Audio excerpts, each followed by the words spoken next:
प्रसंग चल रहा है महाप्रभु चैतन्य देव का दिग्विजय पंडित के साथ वार्तालाप। ये ऐसा पंडित है जिसे सरस्वती जी सिद्ध है, इसके सामने कोई बात नहीं कर सकता। नवद्वीप में आकर इसने डंका बजवा दिया कि या हमसे शास्त्रार्थ करें या हमारे विजय पत्र में अपनी हार लिख दें, तो कोई इससे सन्मुख नहीं हो रहा था। महाप्रभु चैतन्य देव ने विचार किया कि अगर ये पंडित कभी गंगा किनारे हमको मिल जाए तो एकांत में इस थोड़ी चर्चा हो जाए, तो इसको पता चल जाए कि भगवान ने एक से एक बढ़कर विद्वान, एक से एक बढ़कर ज्ञानी बनाए हैं। पता लगाया विद्यार्थियों से कै बजे गंगा जी आता है, तो बताया शाम टाइम आता। महाप्रभु अपने परिकर के साथ गंगा किनारे बैठकर ऐसे इस शास्त्र की चर्चा कर रहे थे। इतने में इशारा हुआ कि वो देखो दिग्विजय पंडित आ रहा है। दिग्विजय पंडित गए, गंगा जी का आचमन किया, प्रणाम किया, लौटे तो देखा कुछ विद्यार्थी जन तर्क विवाद कर रहे, तो ऐसे ही मनोरंजन के लिए खड़े हो गए। जो ही देखा तो सब खड़े हो गए,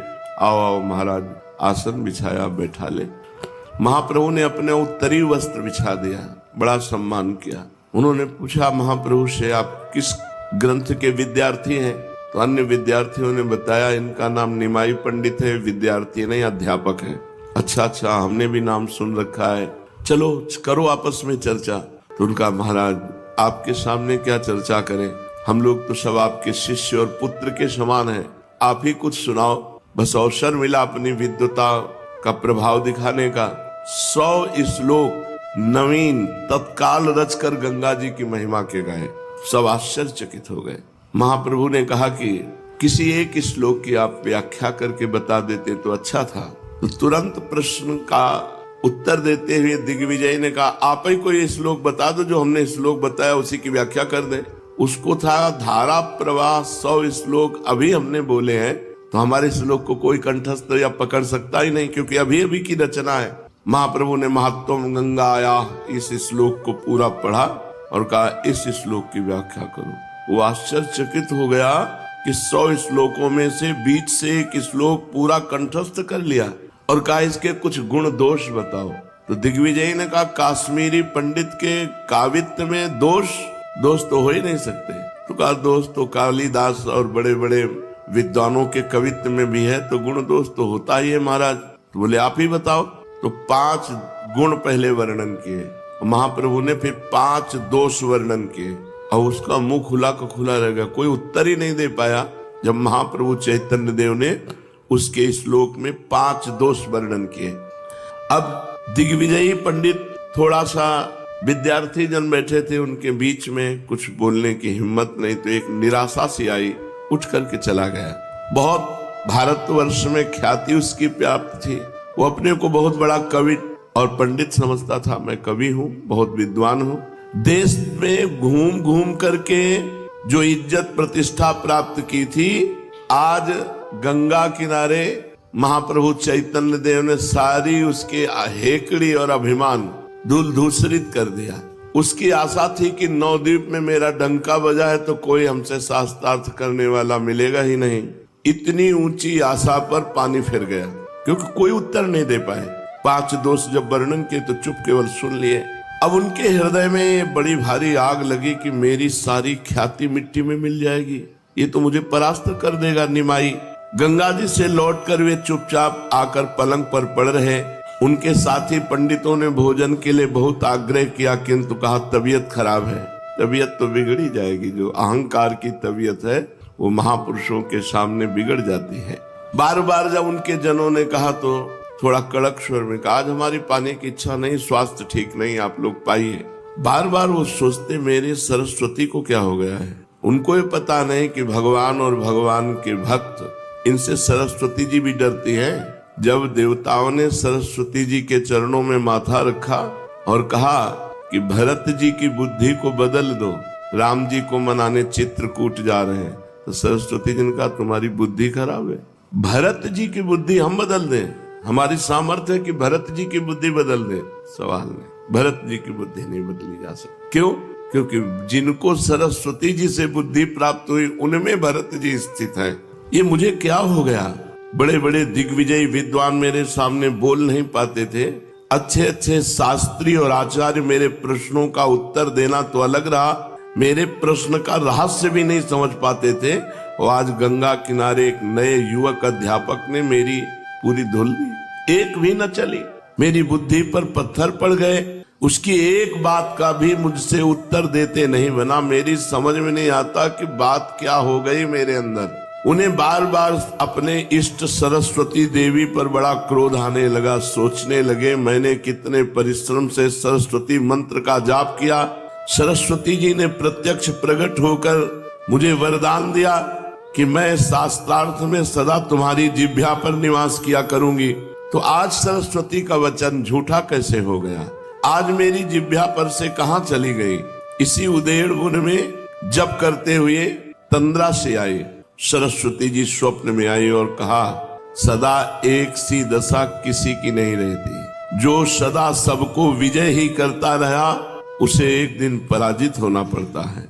तुम्हारा पराभव तुम्हारा कल्याण करेगा, ये तुम्हारी पराजय तुम्हारा कल्याण करेगी। इसे तुम्हें इस दिग्विजय का और मेरे दर्शन का फल समझना चाहिए। यदि आज तुम्हारी पराजय न होती तो तुम्हारा अभिमान और भी अधिक बढ़ता। अभिमान ही नाश का मुख्य हेतु है। तुम निमाई पंडित को साधारण पंडित ही न समझो, वे साक्षात भगवान हैं, वे नर रूपधारी श्री हरि हैं। उन्हीं की शरण में जाओ, तभी तुम्हारा कल्याण होगा और तुम इस मोह रूपी अज्ञान से मुक्त हो सकोगे। इतना सरस्वती जी ने स्वप्न में दिग्विजयी पंडित से कहा। दिग्विजयी की आंखें खुल गई, देखा कि सूर्य भगवान उदय हो चुके। ऐसा कभी नहीं हुआ। सूर्य के पहले उठकर संध्या वंदन, अर्घ्य, उपस्थान आदि। पंडित जी तत्काल उठे, बड़ी शीघ्रता से जल्दी से कुर्ता पहनकर नंगे सिर नंगे पैरों भागे। कहाँ के लिए? निमाई पंडित के घर के लिए। रास्ते में इनको जो कोई देखता है एकदम राजा महाराजाओं के भांति हाथी घोड़े लाभ लश्कर से चलने वाला दिग्विजय पंडित अकेले नंगे पैर नंगा सर केवल कुर्ता धोती पहने भागता हुआ निमाई पंडित के घर जा रहा। ये क्या हो गया? लोग आश्चर्य करते। ये दिग्विजयी पंडित जब चलता तो आगे नगाड़ा बजता और राज कर्मचारी ऐलान करते हुए चलते थे। आज नंगे पैर भागता हुआ जा रहा है। बड़ा कौतूहल हुआ लोगों को। कोई तो क्या हो गया इसके लिए पीछे लग जाते। पंडित के पीछे बहुत से विद्यार्थी और अध्यापक दिग्विजय पंडित के पीछे लगे। निमाई पंडित के घर जा रहा है, क्या होगा? झुंड के झुंड ब्राह्मण इनके साथ हो गए। किसी से पूछा निमाई पंडित का घर कौन है? उस समय महाप्रभु चैतन्य देव गंगा स्नान करके तुलसी जी को गंगा जल दे रहे थे। दिग्विजय पंडित को अपने घर आते देख करके लोटा रख दिया और हाथ जोड़ करके प्रणाम किया। दिग्विजय पंडित सादे वेश में सीधे जाके महाप्रभु के चरणों में साष्टांग लौट गए। ये बड़ी बात है।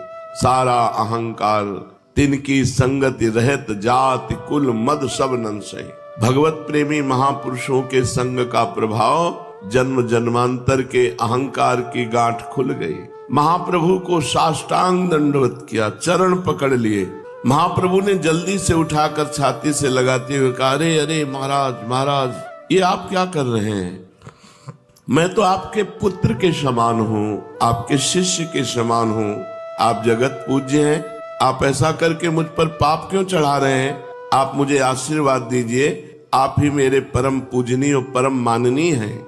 गदगद कंठ से दिग्विजय ने कहा, प्रभु बस अब नहीं। मान प्रतिष्ठा की भयंकर आग में जलता हुआ पूरा जीवन हो गया। अब इस पापी को अधिक मत ठुकराइए, अब स्वीकार कर लीजिए। प्रतिष्ठा रूपी शुकरी विष्ठा को खाते खाते पतित हो गया। नारकियों को अधिक पतित न बनाइए। हे शरणागत प्रतिपाल भगवान, आप मेरा उद्धार कीजिए। वो ऐसे आंसू बहाते हुए महाप्रभु के साथ। सब पंडित आश्चर्यचकित, ये क्या हो गया? दिग्विजय पंडित के एक बच्चे जैसी हालत। महाप्रभु हाथ पकड़ करके अंदर ले गए, क्योंकि भीड़ लगी हुई थी बाहर। आसन में बैठाला और बैठा कर कहने लगे, आप ये क्या? आप पैदल यहाँ तक कष्ट किया, सेवक भेज देते, मैं आपकी आज्ञा से दौड़ता हुआ आपके पास आता। मालूम होता है आप मुझे सम्मान प्रदान करने और मेरी इस टूटी फूटी कुटिया को पावन करने के निमित्त यहाँ पधारे हैं। मैं अपना परम सौभाग्य समझता हूँ। आज मेरा ये घर पावन हो गया, मेरी विद्या सफल हो गई। जो आप जैसे महापुरुषों के चरण हमारे यहाँ पड़े। दिग्विजयी पंडित सिर नीचा के आंसू बहाते हुए चुपचाप प्रभु की बातें सुन रहे थे। वे कुछ भी नहीं बोल रहे थे। इसलिए प्रभु धीरे धीरे फिर कहना आरंभ किया, ओ कल की बात के लिए मुझे बड़ी लज्जा आ रही है। मैंने व्यर्थ में ही कुछ कहकर आपको दुख पहुंचाया, तो आप कुछ अन्यथा न समझें। बस हम सब विद्यार्थी जन बैठकर शास्त्रार्थ कर रहे थे, शास्त्र की बातें कर रहे थे, वैसे ही आपसे बात कर ली। वैसे आपने पूरे नवद्वीप में सुना होगा मेरा बड़ा चंचल स्वभाव है। उसी चंचल स्वभाव के वश आपकी कविता में गुण दोष का वर्णन किया। आप सब बातें भूल जाओ। मैं ऐसे ही बकने लगता हूँ। चंचलता के कारण मैं छोटे बड़े का ध्यान नहीं करता।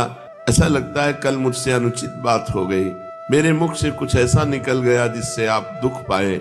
मैं क्षमा चाहता हूँ। अब दिग्विजयी चुप नहीं रह पाए, अधीर होकर बोले, बस प्रभु बस, अब मुझे अधिक वंचित न कीजिए। मैं ऐसे भाग के नहीं आया। मेरे इष्ट देव सरस्वती ने रात में स्वप्न में मुझे बता दिया, मेरे उद्धार का उपाय एकमात्र आपके चरणारविंद है। प्रभु ने कहा, आप कैसी बातें कह रहे हैं? आप शास्त्रों के मर्म को भली भांति जानते हैं, फिर भी मुझे सम्मान देने की दृष्टि से आप ऐसा कह रहे हैं। मैं निवेदन करता हूँ, असल में मनुष्य का एकमात्र कर्तव्य प्रभु के चरणारविंद में प्रगाढ़ प्रीति उत्पन्न हो जाना। वही धर्म, वही कर्म, वही जोग, वही ज्ञान, वही विद्या सफल है जिससे भगवान के चरणों में सुदृढ़ प्रीति हो जाए। ये जो आप हाथी घोड़ों को लिए साथ घूम रहे हैं, ये भी ठीक है, किंतु इनसे सांसारिक मान प्रतिष्ठा भोगों की प्राप्ति हो सकती है, भगवत प्राप्ति तो नहीं ना। आप जानते हैं, शास्त्र स्वाध्याय कंठस्थ कर लेना, दूसरों को प्रवचन कर लेना आदि आदि, ये सब व्यापार मात्र है। यदि भगवान के चरणों में प्रीति ना हुई तो एक भगवान के चरणों का निरंतर चिंतन ही संसार सागर से पार होने का उपाय है। उसी के लिए उद्योग करना चाहिए। दिग्विजय ने कहा, प्रभु आप हमें हमारा कर्तव्य बता दीजिए, ऐसी हालत में हमें क्या करना चाहिए? अब इस वणिक व्यापार से तो एकदम घृणा हो गई है कल से। प्रभु मुस्कुराते हुए कहा, प्रभु आप शास्त्रज्ञ हैं, सब कुछ जानते हैं, शास्त्र में सभी विषय भरे पड़े हैं, आपसे कोई विषय छिपा थोड़ी ही है। किंतु हाँ, इसे मैं आपका परम सौभाग्य ही समझता हूँ कि इतनी बड़ी भारी प्रतिष्ठा से आपको एकदम वैराग्य हो गया है। प्रभु की आज्ञा लेकर उनके चरणों में प्रणाम करके दिग्विजय पंडित अब निश्चय कर लेंगे, अब हमारे जीवन का लक्ष्य होगा एकमात्र दैन्य होकर भगवान का भजन। देखो, ये प्रभाव होता है महापुरुषों का। जन्म जन्म की अहंकार की गांठ क्षण में दूर हो गई। कितना सुंदर मार्ग हृदय में। एक तो विद्वान है, नियम संयम से चलने वाले हैं, भटक रहे थे, सही दिशा मिल गई, बहुत बढ़िया मार्ग पुष्ट हो गया। अब वो पंडित दिग्विजयी अपने डेरे पर आए। उनके पास जितने हाथी घोड़े सामान साज बाज सब वही नवद्वीप में बांट दिया। जितने उनके साथ दिग्विजय पंडित के साथ ब्राह्मण जन थे सबको वापस कर दिया, जाओ सब अपने अपने कार्य में लगो। और इसके बाद वो भगवत चिंतन करने के लिए महाप्रभु को गुरु रूप में अपने हृदय में बिठा करके एकदम समाज से एकांत हो गए। इसके बाद पता ही नहीं चला कि दिग्विजय का हुआ क्या। एकदम एकांत जीवन भिक्षावृत्ति से जीते हुए अपने शरीर को पूरा कर दिया। ये महाप्रभु की कृपा हुई। अब तो पूरे नवद्वीप में डंका बजने लगा चैतन्य महाप्रभु का, क्योंकि इतना बड़ा दिग्विजय छोटे बच्चे की तरह रोकर चरणों में गिरा और आदेश उपदेश प्राप्त करके सब कुछ त्याग कर बांट करके भगवान का अनन्य प्रेमी हो गया। निमाई पंडित की ख्याति और भी अधिक फैल गई। अब पाठशाला में पहले से बहुत अधिक छात्र पढ़ने के लिए आने लगे। निमाई पंडित समस्त सद्गुणों से युक्त थे। उनका हृदय अत्यंत ही कोमल और बड़ा ही विशाल था। उसमें मनुष्य मात्र के लिए ही नहीं, प्राणी मात्र के प्रति प्रेम और ममता के भाव भरे हुए थे। उनका शरीर सुगठित, सुंदर और शोभायुक्त था। वे इतने अधिक सुंदर थे कि मनुष्य उनके सौंदर्य को ही देखकर मोहित हो जाता। चेहरे पर कहीं भी सिकुड़न नहीं, तेजोमय चेहरा, और हर समय मुस्कुराहट नाचती थी मुंह पर। ऐसा लगता मुख पर हंसी नृत्य कर रही है। जब सहज में होते तब, और जब साथियों से विनोदपूर्ण बातें करके हंसते हंसाते तो सबके मन को चुरा लेते। स्वभाव में चुलबुलापन, छोटे बच्चों को भी मात कर देने वाला स्वभाव, और विद्वता में बड़े बड़े दिग्विजयों को परास्त कर देने वाली विद्वता, इन्हीं सब कारणों से नगर के सभी लोग इनसे अत्यंत स्नेह रखते हैं। जो भी इन्हें देख लेता वही प्रसन्नता से खिल उठता। सभी जानते थे निमाई अब बालक नहीं है, वे नवद्वीप के एक नामी पंडित हैं। इन्होंने शास्त्रार्थ में दिग्विजयी पंडित को परास्त किया है। ये अपने लोकोत्तर प्रतिभा के कारण बंगाल के कोने कोने में प्रसिद्ध हो गए। सैकड़ों छात्र इनके पास विद्या अध्ययन करने आते, फिर भी वे उन्हें अपना एक साथी तथा प्रेमी ही समझते थे। उन लोगों को ये ख्याल भी नहीं होता कि इतने बड़े महापुरुष के पास हम बैठे हैं। मित्रवत व्यवहार करते महाप्रभु। इनके साथ सम्मान और शिष्टाचार का व्यवहार करना चाहिए, ऐसा नहीं, मित्रवत व्यवहार।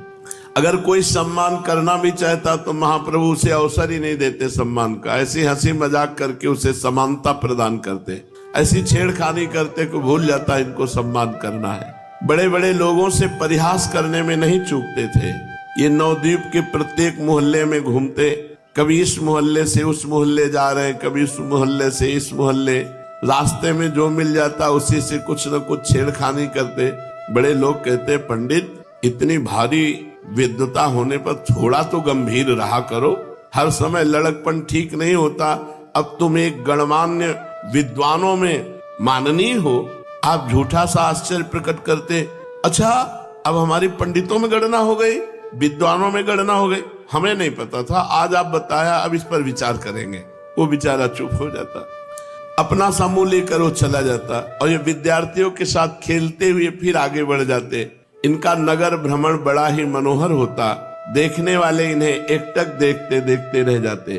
तपाए हुए स्वर्ण के समान सुंदर शरीर था, उस पर एक हल्की सी बनियान, चौड़ी काली किनारी की नीचे तक लटकती हुई सफेद धोती के ऊपर एक हल्के से पीले रंग की चादर ओढ़े रहते, और मुख में पान की बीड़ी, और बाएं हाथ में पुस्तक, दाहिने में एक हल्की सी छड़ी।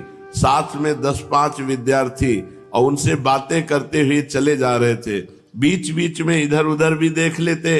किसी कपड़े वाले की दुकान को देखकर उस पर जा बैठते। कपड़े वाला पूछता, कहिए महाराज क्या चाहिए?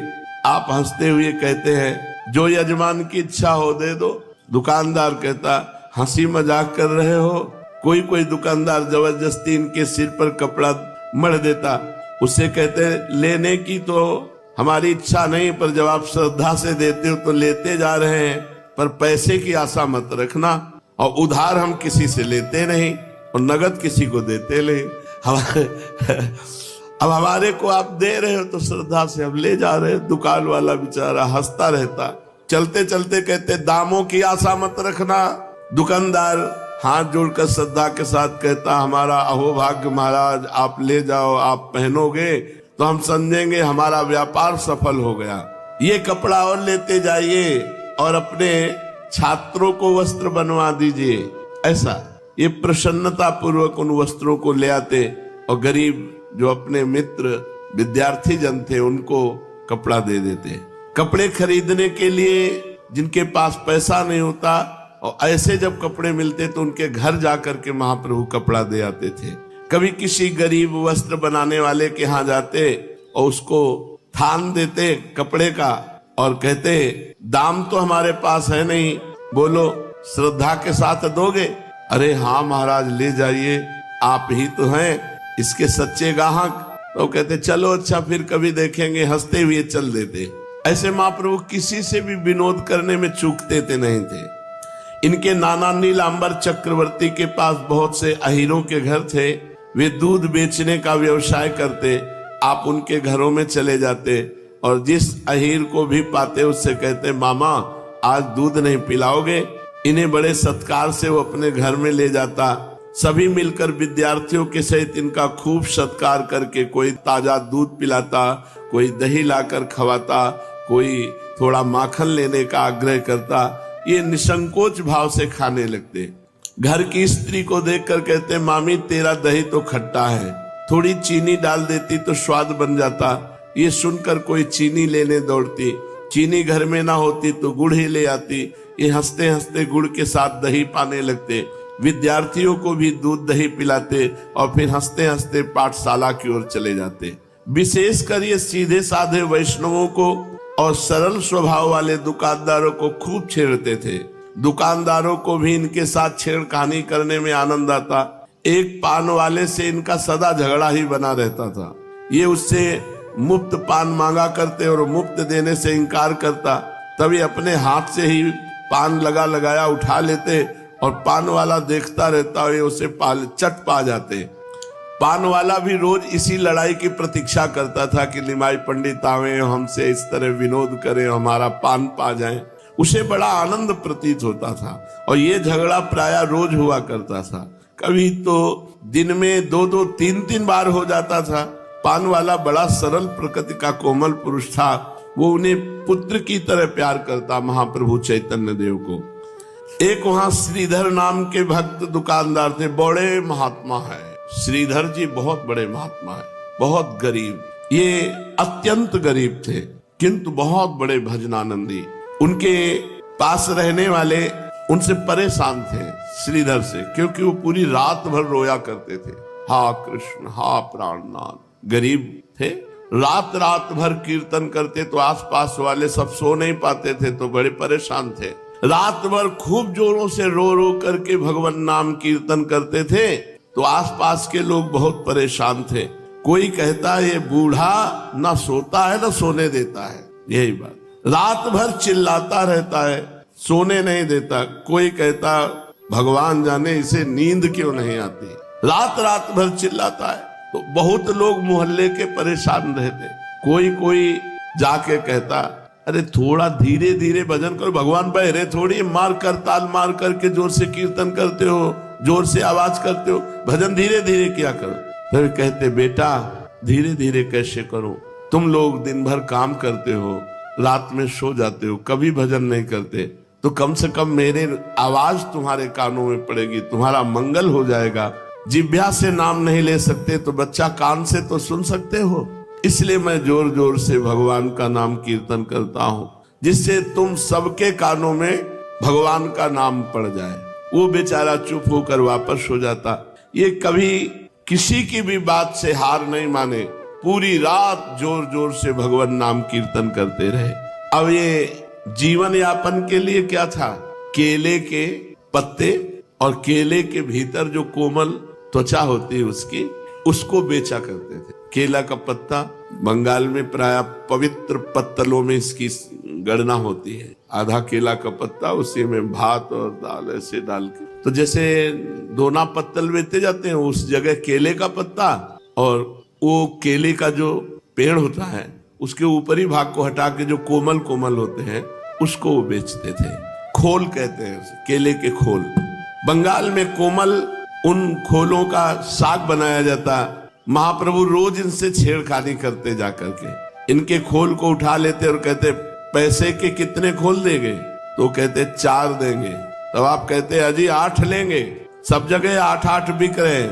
तो श्रीधर कहते पंडित जी ये रोज रोज की छेड़खानी अच्छी नहीं होती, हमें बताओ कहाँ 8 बिकते हैं, जहाँ 8 बिकते हो वहां जाकर ले लो, हम तो 4 ही देंगे, तुम्हारी राजी पड़े तो ले जाओ, न राजी हो तो मत लो, झगड़ा करने से क्या फायदा। तो आप कहते तुम्हारी दुकान के लेंगे और 8 खोल लेंगे और तुम्हें राजी होना पड़ेगा। श्रीधर कहते देखो तुम अब सयाने हो गए हो, हम बच्चापन से देख रहे हैं कि तुम हमारी दुकान में आकर रोज झगड़ा करते हो, अब अच्छी बातें नहीं है, तुम्हें 8 दे देंगे तो फिर सभी 8 ही मांगेंगे। देखो यदि ऐसी बात है तो तुम बिना मूल्य दिए ले जाओ। तो निमाई हंसते हुए कहते वाह फिर क्या कहना है, नेकी और पूछ पूछ कर मीठा और भर कठोता, हाँ फ्री मिले तो क्या कहना है।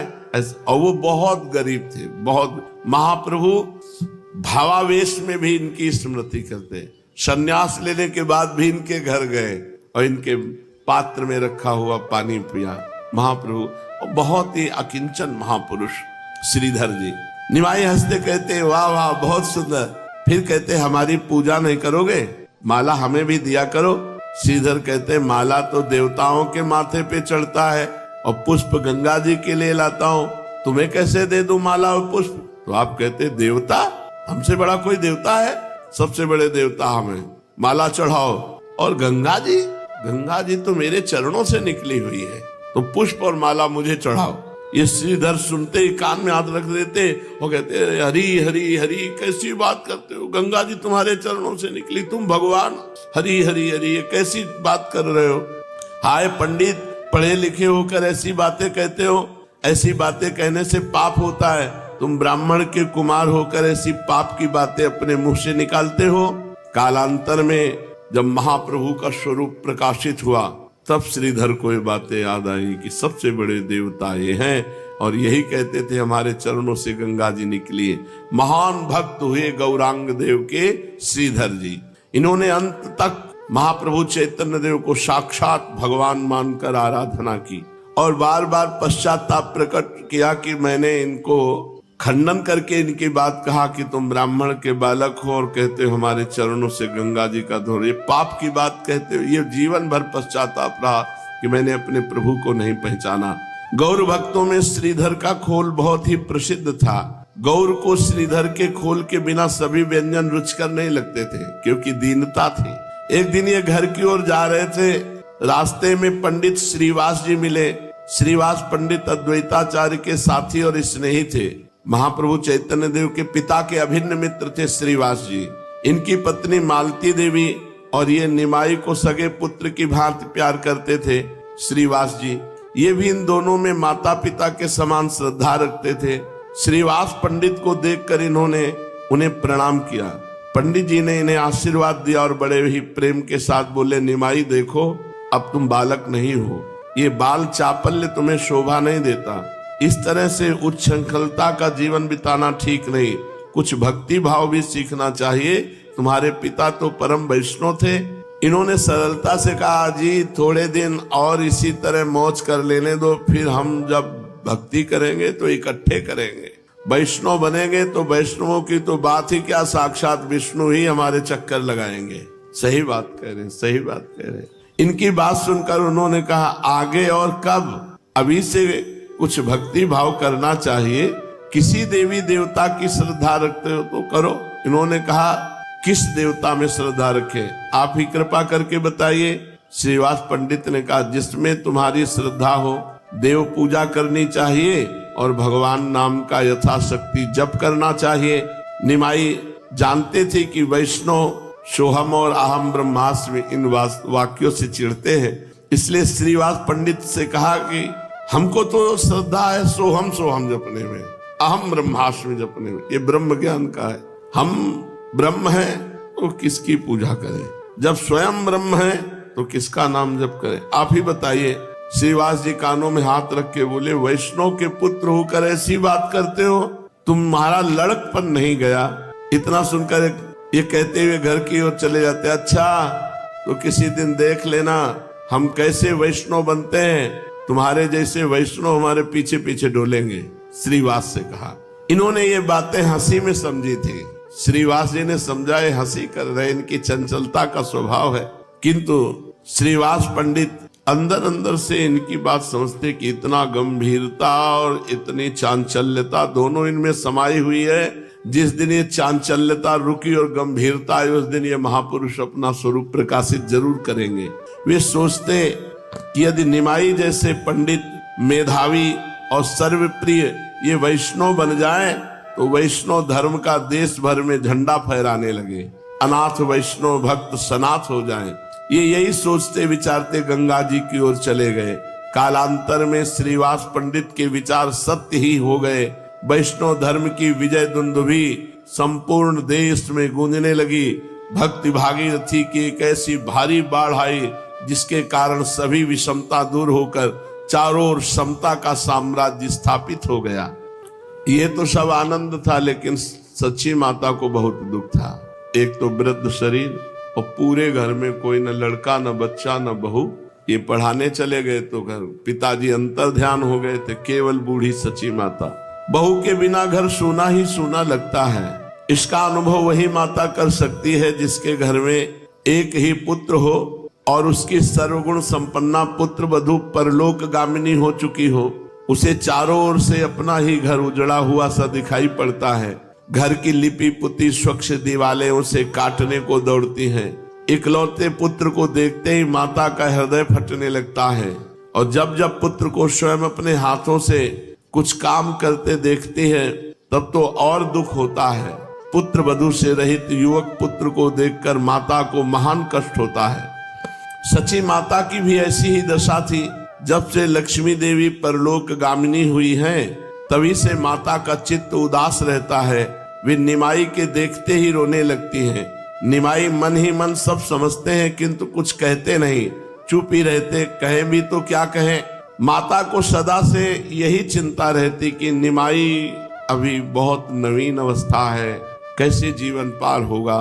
यदि कोई सुंदरी गुणवती कुलीन कन्या फिर मिल जाती और जल्दी से जल्दी उसका दूसरा विवाह करके अपने घर को पहले की भांति हरा भरा आनंद उल्लास युक्त देख सकती।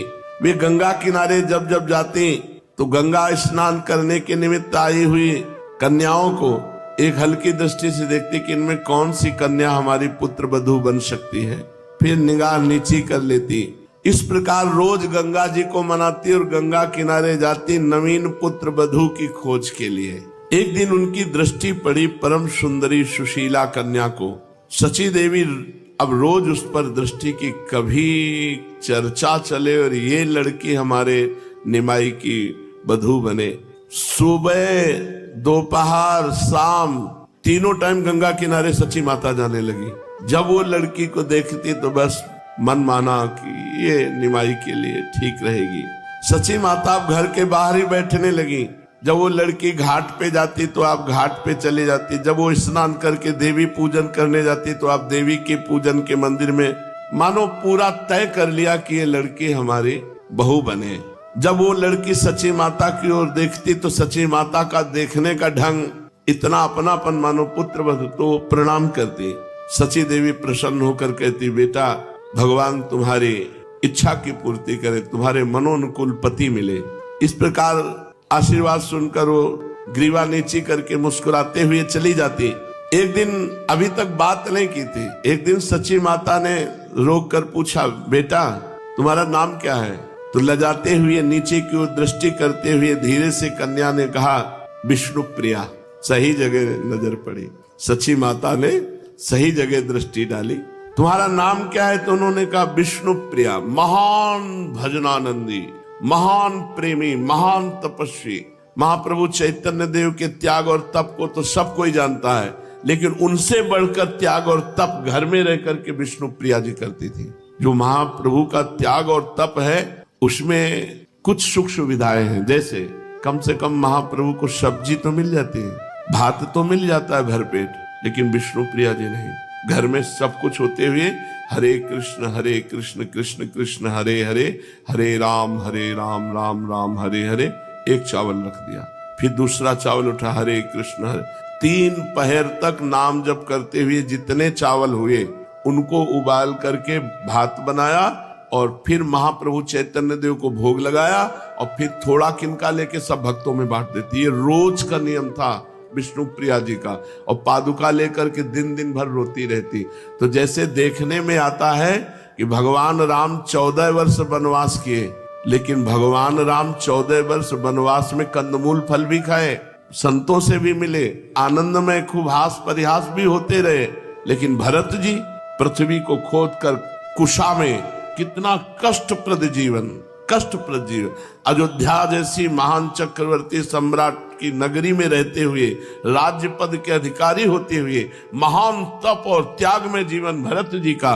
ऐसे ही महाप्रभु चैतन्य देव जी की जो प्रिया है वो विष्णु प्रिया, अपार त्याग में जीवन। पूछा क्या नाम तुम्हारा बच्चा? तो बताया विष्णु प्रिया। माता प्रसन्नता प्रकट करते हुए कहा, आहा विष्णु प्रिया, कैसा सुंदर नाम है। जैसा सुंदर शील स्वभाव है उसी के अनुरूप सुंदर नाम भी है। फिर पूछा, बेटी तेरे पिता का क्या नाम है?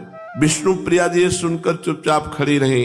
उन्होंने इस प्रश्न का कुछ भी उत्तर नहीं दिया। तब सची माता ने पुचकारते हुए कहा, बता दे बेटी, बता दे। बताने में क्या हर्ज है? क्या नाम है तेरे पिता का? लजाते हुए और शरीर को कुछ टेढ़ा करते हुए धीरे से विष्णु प्रिया जी ने कहा, राज पंडित। माता ने जल्दी से कहा, पंडित सनातन मिश्र की लड़की है तू? अरे तब बताती क्यों नहीं है? राज पंडित की पुत्री भी राजपुत्री होती है, तभी नहीं बताती थी। क्यों? यही बात है ना। विष्णुप्रिया लजाती हुई चुपचाप खड़ी रही। माता ने उससे और भी 2-4 बातें पूछकर विदा किया। विष्णुप्रिया का शील, स्वभाव और सौंदर्य सची माता की दृष्टि में गड़ गया कि यही हमारी बहू होनी चाहिए। वे बार बार यही सोचने लगी, क्या ही अच्छा हो यदि ये लड़की मेरी पुत्र वधू बन जाए। वे रोज घाट पर अब विष्णुप्रिया को देखती और रोक करके 2-4 बातें जरूर करती। अब इच्छा तो पूरी है, पर कोई बात चले तब तो चलावे। विष्णुप्रिया जी का अद्भुत रूप लावण्य, उनकी अत्यंत कोमल प्रकृति, स्वभाव, प्रशंसनीय शील, अनुपम विष्णु भक्ति को वे मन ही मन बार बार सराहना करती, इसलिए वे उनके प्रति अधिकाधिक प्रेम प्रदर्शित करने लगी। विष्णुप्रिया के मन में भी इनके प्रति भक्ति भाव था। सची माता बार बार सोचती, क्या हर्ज है, एक बार सनातन मिश्र से पूछवाऊं तो सही, बहुत करेंगे तो ना कर देंगे। फिर सोचती, वे राज पंडित हैं, धनाढ्य हैं, सब जगह उनकी भारी प्रतिष्ठा है, भला वे एक विधवा के पुत्र के साथ अपनी पुत्री का संबंध क्यों करने लगे। यही सोचकर कुछ डर सी जाती और उनका साहस नहीं होता। एक दिन उन्होंने साहस करके काशीनाथ मिश्र नाम के घटक को बुलवाया और उनसे बोली, मिश्र जी, तुमने सनातन मिश्र की लड़की देखी है? घटक ने कहा, लड़की मैंने देखी है, बड़ी ही सुंदर, सुशील, गुणवती है और निमाई के तो सर्वथा योग्य है। मैं समझता हूं तुम उस लड़की को अपनी पुत्र वधू बनाकर जरूर प्रसन्न होगी। माता ने कहा, ये तो तुम ठीक कहते हो, किंतु वे धनाढ्य हैं, राजपंडित हैं, बहुत संभव है वे इस संबंध को न स्वीकार करें। हमारी तो तुम दशा देखती ही हो कि लड़की को वैसे अन्न वस्त्र का तो घाटा नहीं रहेगा, पर जैसा राजकुमारी की तरह वहां रह रही ऐसा वैभव तो नहीं है। घटक ने जोर देकर कहा, माता जी तुम कैसी बात करती हो? भला निमाई जैसे योग्य प्रतिष्ठित पंडित को जमाई बनाने में कौन अपना सौभाग्य न समझेगा। मैं समझता हूँ वे इसे सहर्ष स्वीकार कर लेंगे। मैं आज ही उनके यहाँ जाऊंगा और शाम को ही तुम्हें उत्तर दे जाऊंगा। ये कर काशीनाथ मिश्र माता को प्रणाम करके चले गए। इधर पंडित सनातन मिश्र बहुत दिनों से चाह रहे थे कि विष्णुप्रिया का संबंध निमाई पंडित के साथ हो जाता तो बहुत अच्छा होता, किंतु वे भी मन में संकोच कर रहे थे कि निमाई आजकल नामी पंडित समझे जाते हैं। इस 20 बरस की ही अल्प वयस में उन्होंने इतनी भारी ख्याति प्राप्त कर ली है, बहुत संभव है वे इस संबंध को स्वीकार न करें। यदि हमारी प्रार्थना पर भी उन्होंने इस संबंध को स्वीकार न किया तो इसमें हमारा बहुत बड़ा अपमान हो जाएगा। प्राय धनी लोग अपने मान का बहुत ध्यान रखते हैं, इसी भय से उन्होंने इच्छा रहने पर भी आज तक ये बात किसी पर प्रकट नहीं की थी। सनातन मिश्र के हृदय में इसी प्रकार के विचार उठ ही रहे थे कि उसी बीच काशीनाथ घटक सची माता के पास से उनके पास पहुंच गए। घटक को देखकर उन्होंने उनका सम्मान किया, बैठने को आसन दिया, आने का कारण जानना चाहा। काशीनाथ घटक ने आदि से अंत तक सब बातें कह सुनाई। वो अंत में कहा कि सची माता ने मुझे बुलाकर स्वयं कहा है, इस बात को मैं अपनी ओर से कहता हूं कि आपको अपनी पुत्री के लिए इससे अच्छा वर दूसरी जगह कठिनता से मिलेगा। प्रसन्नता प्रकट करते हुए विष्णुप्रिया जी के पिता सनातन मिश्र ने कहा, निमाई पंडित कोई साधारण मनुष्य तो है नहीं, देश भर में उनका यशोगान हो रहा है, उन्हें जामाता बनाने में मैं अपना परम सौभाग्य समझता हूँ। मेरी भी चिरकाल से यही इच्छा थी, किंतु इसी संकोच से आज तक किसी पर प्रकट नहीं की कि संभव है वो स्वीकार न करे। घटक ने कहा, इस बात की आप तनिक भी चिंता न करें, सची देवी जो कह देंगी वही होगा। निमाई उनकी इच्छा के विरुद्ध कोई काम नहीं कर सकते।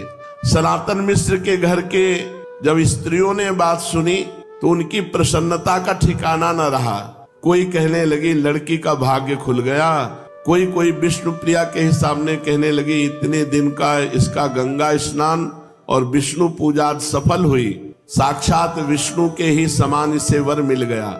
ये सब बातें सुनकर विष्णुप्रिया जी लजाती हुई उठकर दूसरी ओर चली गई। स्त्रियां और भी भांति भांति की बातें करने लगी। राज पंडित सनातन मिश्र की स्वीकृति लेकर घटक महाशय सीधे सची माता के समीप पहुंचे और उन्हें ये शुभ संवाद सुना दिया। सुनकर सची माता को बड़ी प्रसन्नता हुई और उसी समय विवाह की तिथि आदि भी निश्चय करा दी। सनातन मिश्र के यहाँ तिथि आदि की सभी बातें पक्की करके काशीनाथ घटक आ ही रहे थे कि रास्ते में अकस्मात उन्हें महाप्रभु मिल गए। निमाई ने उन्हें आलिंगन किया और कहा, किधर से आ रहे हैं? आप तो सदा घटाया ही करते हैं, कहिए किसे घटा कर आ रहे हैं? हंसते हुए घटक ने कहा, घटा कर तो नहीं आ रहे, बढ़ा कर आ रहे हैं, बढ़ाने की फिक्र में है। तो महाप्रभु ने कहा, समझा नहीं? बोले, तुम्हें 1 से 2 करना चाहते हैं, बताओ क्या सलाह है तुम्हारी? आश्चर्य प्रकट करते हुए निमाई पंडित ने कहा, मैं आपकी बात का मतलब नहीं समझा, कैसा बढ़ाना? हाँ हाँ, क्यों समझोगे? घटक महाशय ने कहा, इतने बड़े विद्वान हो, इतना इशारा नहीं समझते? आवाज बढ़ाते हुए कहा, राज पंडित सनातन मिश्र की पुत्री विष्णुप्रिया के साथ तुम्हारे विवाह की बातें पक्की करके आ रहा हूँ, बताओ मंजूर है? बड़े जोर से हंसते हुए इन्होंने कहा, हाँ हाँ हाँ, हमारा विवाह और राज पंडित की पुत्री के साथ? हमें तो कुछ भी पता नहीं। और हंसते हुए घर की ओर चल दिए। घटक को इनकी सूखी हंसी में कुछ संदेह हो गया। सनातन मिश्र के यहाँ भी खबर पहुंच गई। सुनते ही घर भर में उदासी छा गई। सनातन मिश्र ने कहा था कि हमें जिस बात की शंका थी वही हो गया ना। मैं पहले जानता था कि निमाई स्वतंत्र प्रकृति के पुरुष हैं, बड़े विद्वान हैं, बड़े प्रसिद्ध हैं, भला वो मेरे यहाँ संबंध क्यों मंजूर करने लगे? मेरी हंसी हो जाएगी सब लोगों में। सबको पता चल गया है कि लड़की का विवाह निमाई पंडित के साथ होगा। यदि ना हो सका तो मेरे लिए बड़ी लज्जा की बात है। ये सोचकर उन्होंने उसी समय काशीनाथ घटक को बुलाया और अपनी चिंता का कारण बताकर शीघ्र ही सची माता से इसके संबंध में निश्चित उत्तर ले आने की प्रार्थना की। घटक महाशय उसी समय सची माता के समीप गए और राज पंडित की चिंता का सभी वृत्तांत कह सुनाया। सब कुछ सुनकर सची माता ने कहा, निमाई मेरी बात को कभी टालता नहीं है, इसीलिए मैंने उससे इस संबंध में कुछ भी पूछा नहीं है। आज वो पाठशाला से आवेगा तो मैं उससे पूछ लूंगी। फिर मेरा ऐसा विश्वास है कि वो मेरी बात को टाल नहीं सकता। कल मैं तुम्हें इसका ठीक ठीक उत्तर दूंगी। ममता का भरा हुआ स्वरूप माता के ऐसे वचन सुनकर घटक अपने घर चले गए और माता जी सलाह करके अब कल बताएंगे कि ब्याह पक्का या आगे। श्री राधा वल्लभ लाल की।